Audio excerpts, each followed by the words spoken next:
Eu quero desejar boa noite aos meus alunos, aos meus ex-alunos, aos alunos da UNP, aos alunos lá da faculdade UNP, aos alunos da faculdade da Estácio, aos alunos da Câmara Cascudo, aos alunos que me assistem, seguem. Vou tratar para vocês, eu vou mais uma vez recomendar nesses dias a leitura do livro O Retrato de Dorian Gray, de Oscar Wilde. O Retrato de Dorian Gray, ele é um dos livros mais importantes da literatura inglesa. Ele é um texto que vai fazer conexões a uma possibilidade na leitura desse livro de vocês fazerem conexões com o livro Fausto de Goethe, com o mito de Narciso, o mito grego antigo, né, da mitologia greco-romana. Então, quem era Oscar Wilde?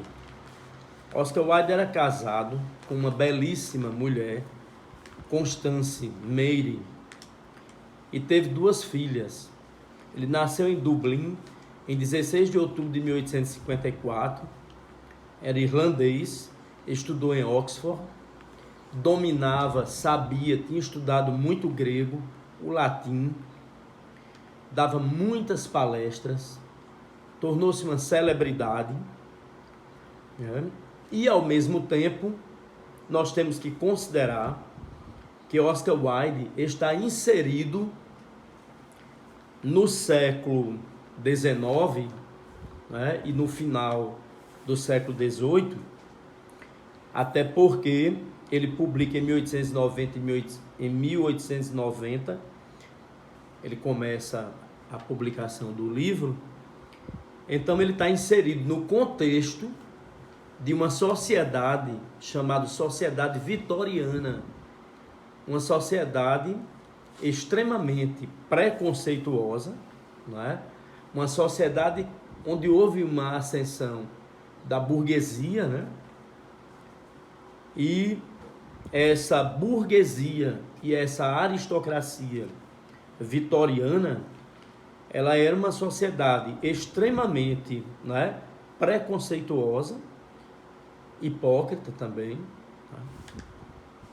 E o Retrato de Dorian Gray, ele vem mostrar exatamente como é que alguém constrói um personagem que vai de encontro a todas essas normas, a todos esses comportamentos, a todas essas representações sociais desse mundo aristocrático, não é?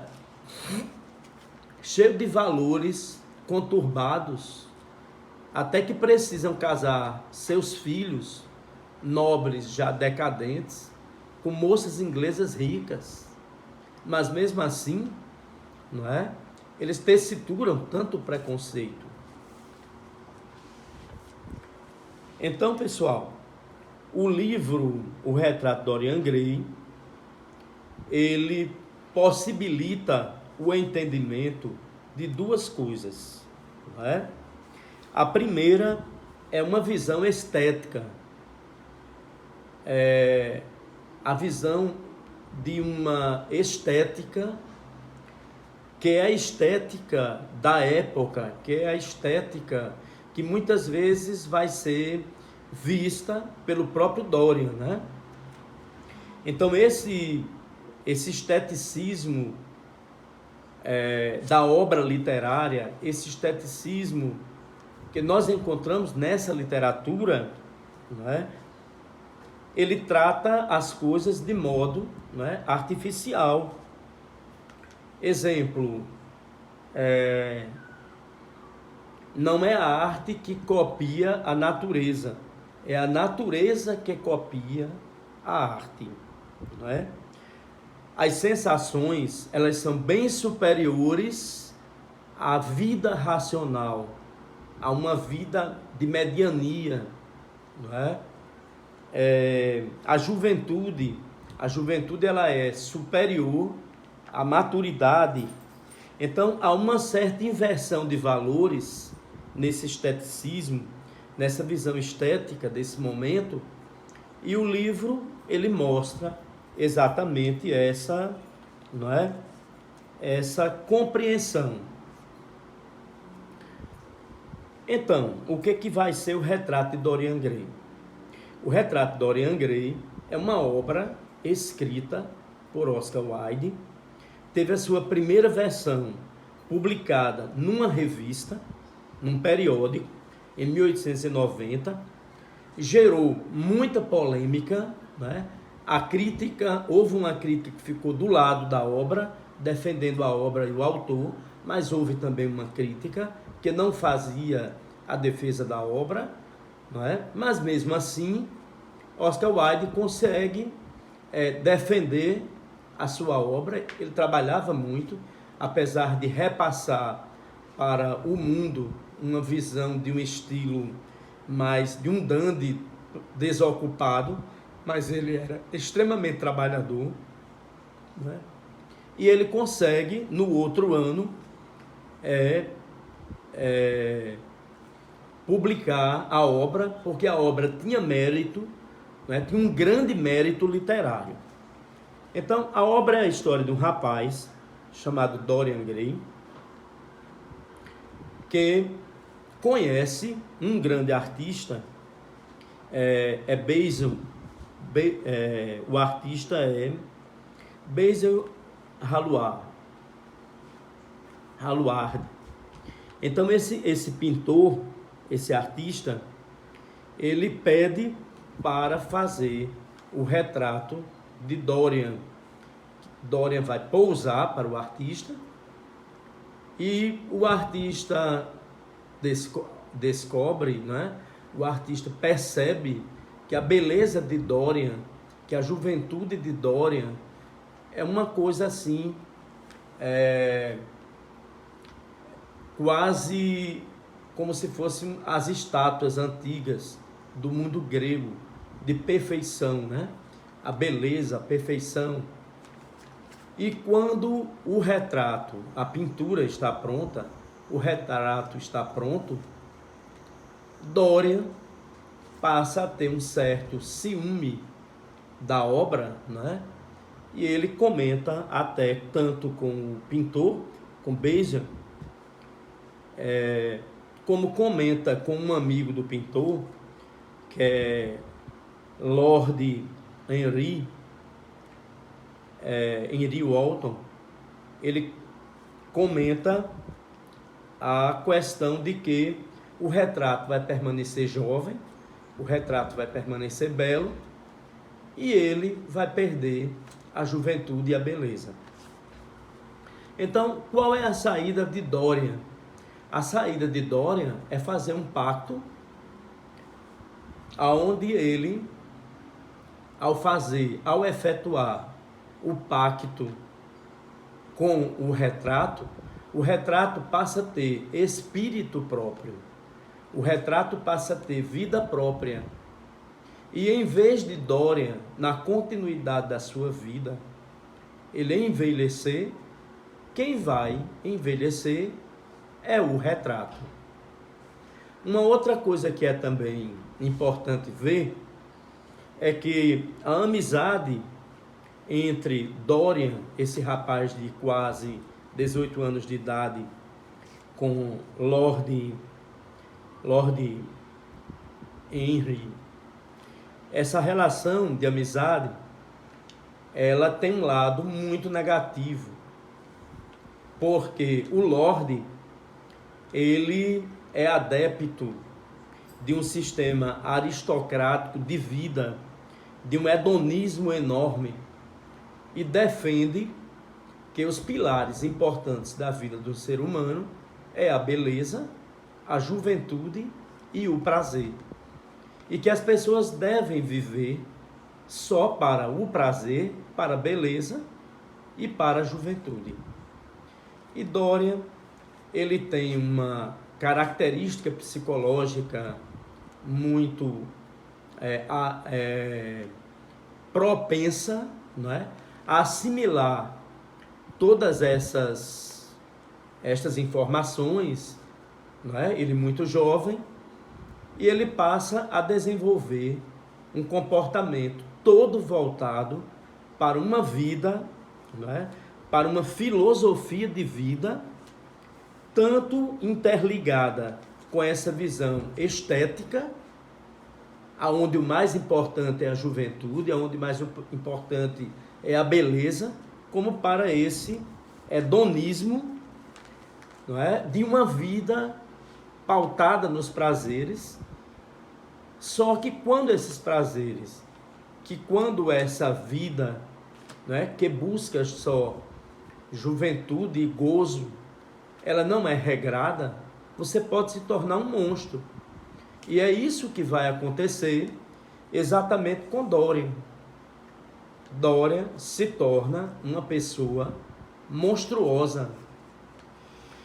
Monstruosa a ponto, não é, que todos os seus pecados, que todas as suas, não é, as suas prevaricações ao longo da vida, nada que ele faça, não é, de perverso vai prejudicá-lo, porque tudo vai ser colocado no retrato. Então, o retrato, a partir daí, ele se torna o próprio monstro, não é? Enquanto Dorian segue vida fora, como se nada tivesse acontecido, não é? Belo, elegante, ele é também um dandy. Aí entra uma outra filosofia, é a filosofia de um comportamento, de um estilo de vida, não é? Dos dandies, das pessoas que se vestem exatamente dentro desse modelo, que era um modelo do século, do final do século XVIII para o século XIX. É um estilo de vida, de um comportamento estético, não é? Onde as roupas eram bem cortadas, bem trabalhadas. Então, o que vai acontecer? Por influência do Lorde, não é? Dorian segue uma vida estética, e uma outra coisa também interessante é que, retomando o livro ali do Goethe, o Fausto, vai haver um pacto. Só que o pacto aqui é um pacto, não é, que é permeado pela arte. Então, o pacto entre Dorian e a obra é permeado exatamente pela arte. Isso é muito interessante. Vejam bem, Dorian, ainda na sua mocidade, se apaixona por uma atriz que interpretava William Shakespeare. E essa atriz, eles ambos estão muito envolvidos. Ele promete à menina que vai casar, ela é virgem, ele tem relações sexuais, ela é engravida, e quando ela vai contar que está grávida, que quer casar, que ele prometeu, ele a abandona, porque ela já não serve, ela já não tem mais sentido para ele, e ela comete suicídio. Então o quadro começa a mostrar, não é, exatamente que os comportamentos de Dorian, suas perversões, suas maldades, não é, sua conduta completamente narcisista, ela começa a aparecer a partir do momento em que ele abandona, não é, a jovem atriz que é chamada de Sibylle Vane. Então ela não consegue interpretar tão bem a obra de Shakespeare e ele abandona essa jovem. Nós podemos também articular o retrato de Dorian Gray com o mito de Narciso, né? E também com a teoria psicanalítica. Na verdade, Dorian, ele ele não evolui nas etapas do desenvolvimento libidinal, no sentido de que ele acumula, de que essas energias, primeiro ele tem um narcisismo, um primeiro narcisismo, que é o narcisismo de vida, depois ele teria que evoluir para o narcisismo dos objetos. Só que Dorian se torna um narcisista tão perseguidor, não é? Tão sem... ele não tem nenhuma sensibilidade, ele não consegue amar, ele não consegue ser amigo, e ele tem uma consciência de tudo isso que faz. Ele tem tanta consciência desse seu ser doentio, narcisista, né? Que ele consegue esconder o quadro. O quadro começa a ser um objeto escondido, para que ninguém perceba sua decadência moral, para que ninguém perceba que o quadro é quem envelhece, não é? É quem adoece, é quem fica monstruoso, e ele que é o monstro, e ele que tem um comportamento extremamente narcisista, a ponto de matar, de destruir, de utilizar as pessoas para o seu crescimento e depois vomitar essas pessoas, abandonar essas pessoas, né? Deitar fora essas pessoas.